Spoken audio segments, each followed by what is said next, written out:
En Belgique, créer sa start-up, c'est faisable, le cadre est là, mais c'est dès qu'il faut grandir que c'est compliqué. TaxShelter, est-ce que tu peux en parler quoi? Oui, mais donc notre volonté sera, après beaucoup de consultations du secteur, c'est d'augmenter les plafonds qui existent en matière de TaxShelter. Aujourd'hui, on le sait, c'est jusqu'à 100 000 € d'investissement, 45% de déductibilité fiscale. L'idée est de passer le plafond à 200 000 €. Et alors, c'est aussi l'idée qu'en matière de start-up, on passerait de 30 à 60% de déductibilité fiscale. Et du côté des scale-up, on passerait de 25 à 50.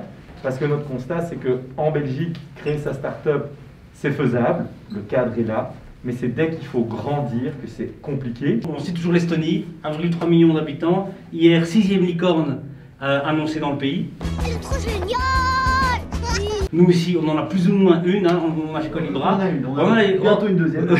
Et donc, à votre avis, ça c'est suffisant pour qu'on booste ça et qu'on arrive, c'est quoi la fin de la mandature, c'est quand c'est en 3 ans et qu'on arrive à avoir d'autres licornes qui sortent? Je pense qu'on connaîtra une autre licorne dans les 3 ans qui viennent, je pense. Après, je ne suis pas devin non plus.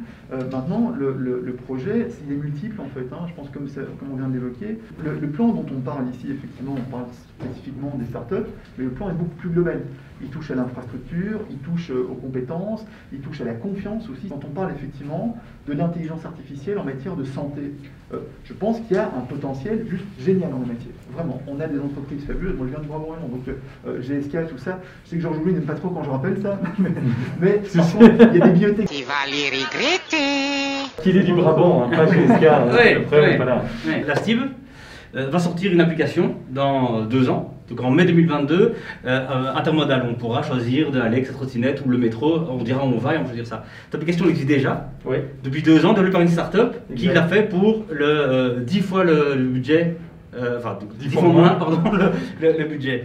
Ça, start-up, ça nous rend dingue parce qu'on ne se dit pas que les startups ont toujours raison, on ne se dit pas que les startups sont toujours blanches, mais c'est pas possible que, alors qu'un acteur existe, qu'il est à 1 kilomètre du siège de la STIB, que les Bruxellois doivent attendre 1 an et demi, que le budget explose, alors que la solution est déjà live maintenant. C'est même pas comme si elle est 10 fois mieux, la solution elle est déjà live maintenant. Ici, c'est typiquement ça sur l'appli. Qu'est-ce qui va se passer? La STIB va claquer de l'argent public, ça va prendre du temps. À l'arrivée, ils vont se faire concurrence, donc potentiellement, ils peuvent mettre en difficulté une start-up que je connais bien, que j'ai rencontré aussi, qui va aussi nous faire perdre de l'argent parce que ces startups va profiter du TaxShelter, parfois il y a de l'investissement derrière. Et donc, c'est vraiment lose-lose. Pourquoi? Pour pouvoir dire, regardez, on fait un truc. Mais très franchement, je crois que c'est dingue de devoir encore dire ça à notre époque, mais chacun doit rester sur ses missions de base. Nous, notre mission, c'est de rendre des services publics, de créer un cadre qui permet le développement de l'activité économique. Pour le reste, quand il y a un acteur privé qui est sur la place, il faut le laisser faire et ne plus du tout y toucher. Donc. Parfait, merci beaucoup d'être venu. À bientôt tout le monde. Bonne journée.